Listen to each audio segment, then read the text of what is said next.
অনেক তো হলো রিলস দেখা, এবার চলো ব্লগগুলো আস্তে আস্তে আপলোড করি নাকি। Hello guys, welcome. আমি পল্লবী। কেমন আছো তোমরা সবাই? আশা করি তোমরা সবাই অনেক ভালো আছো, আর আমিও কিন্তু অনেক ভালো আছি। আর আজকের ব্লগ বানানোর একটাই রিজন, আজকে আমি যাচ্ছি দীঘা। মানে হঠাৎ করে প্ল্যানিং হয়ে গেছে, এখন বাজে ঠিক 12টা 15। আমি কিন্তু রেডি হয়ে গেছি আর আমরা বেরিয়েও পড়েছি। আর এখন কিন্তু মেন ডেস্টিনেশন আমাদের চাকদা থেকে দীঘা যাওয়ার। ফার্স্ট হচ্ছে আমরা দাঁড়াবো কোলাঘাটে, ওই কারণে আগে থেকে কোথাও দাঁড়াইনি, একদম এসে দাঁড়িয়ে পড়েছি কোলাঘাটে। আর কোলাঘাটে কিন্তু একটা মানুষজন নেই, কারণ আমি ভোটের আগে গেছিলাম দীঘাতে, ওই কারণে না একটাও লোকজন ছিল না, বুঝলে তো। আমরাই ছিলাম, কারণ ওই যে নেই কাজ তো খইবাজ, কোনো কাজ ছিল না, তাই আমরা বেরিয়ে পড়েছিলাম দীঘার উদ্দেশ্যে।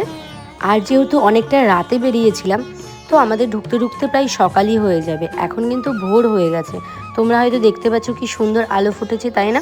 আর এই সুন্দর রাস্তাটা দিয়ে যেতে যেতে আমার এত ভালো লাগছিল যে আমি ভাবলাম এই ভিডিওটা তোমাদের সাথে শেয়ার করি। এই জায়গাটা দিয়ে যখনই কেউ ভিডিও আপলোড করে আমি তো ধরেই নিস যে সে দীঘাতে যাচ্ছে। তো এই কারণে ভাবলাম আমি কেন বাদ যাবো, আমাকেও তো ভিডিও করে রাখতেই হবে আর তোমাদের শেয়ার করতে হবে। সেরকমভাবে কিন্তু ব্লগ আপলোড করা হয় না, কারণ ওই যে কুড়েমির জন্য, না হলে কিন্তু রোজই টুকটাক ব্লগ আপলোড করলে ভালোই হয়। যাই হোক, বকতে বকতে দেখো চলে এসেছি কিন্তু দীঘাতে। আর এসেই ফার্স্টে খেয়ে নিলাম ডাব, আর এদেরকেও একটুখানি খাইয়ে দিলাম, কারণ মানুষের থেকে এরা অনেক বেশি ভালো হয়। যাই হোক, এখন আর আজকে এই ব্লগে বাজে কথা বলবো না। তো সকালটা কিন্তু খুবই সুন্দর ছিল, আর আমার কোয়াট সেটটা কেমন লাগছে তোমরা অবশ্যই জানিও। সরি, এটা নাইট শ্যুট, আমি কোয়াট সেট বলে দিয়েছি। কোয়াট সেট পড়তে পড়তে এত অভ্যাস হয়ে গেছে যে আমি নাইট শ্যুটই বলতে পারছি না। আর তারপর কিন্তু চলছিল অনেক ফটোশ্যুট, মানে প্রচুর ফটো তুলেছি, রিলস বানিয়েছি, স্লো মোশন ভিডিও বানিয়েছি, অনেক কিছুই বানিয়েছি। সেগুলো কিন্তু আমি আমার ইনস্টাগ্রাম পেজে আমি আপলোড করে রেখেছি।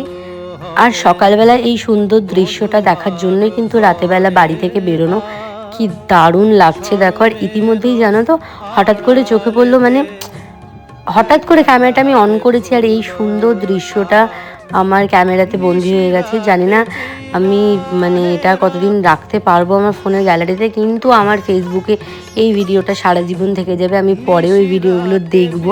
আর আমি কিন্তু পুরনো ভিডিও দেখতে খুব ভালোবাসি, মানে যখনই আমি টাইম পাই আমি কিন্তু আমার পুরনো ব্লগগুলো বা আমার পুরনো রিলস আমি দেখতেই থাকি। আর আজকের ওয়েদারটাও ছিল খুবই সুন্দর, মানে একদম ক্লাউডি ক্লাউডি, খুব গরমও ছিল না, খুব ঠান্ডাও ছিল না।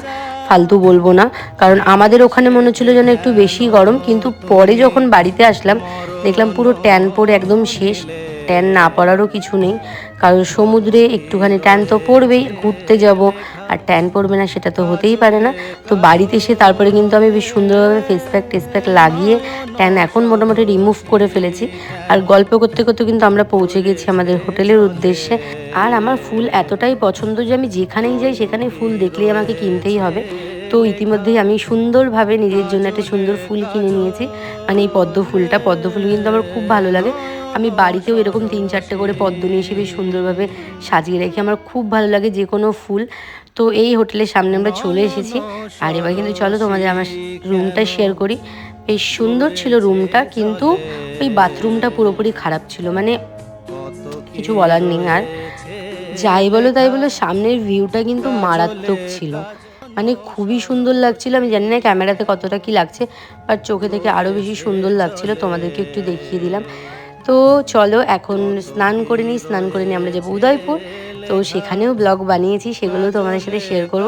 আর কোলাঘাট থেকে আসার সময় এই ওটস বিস্কুটটা নিয়ে এসেছিলাম, তো আমি কিন্তু ফ্রেশ হয়ে একদম বিস্কুটটা খেয়ে নিলাম, কারণ এখন একটুখানি রেস্ট করতে হবে, তারপরে কিন্তু আবার বেরিয়ে পড়তে হবে ব্লগ বানানোর জন্য, ভিডিও বানানোর জন্য আর মজা করার জন্য।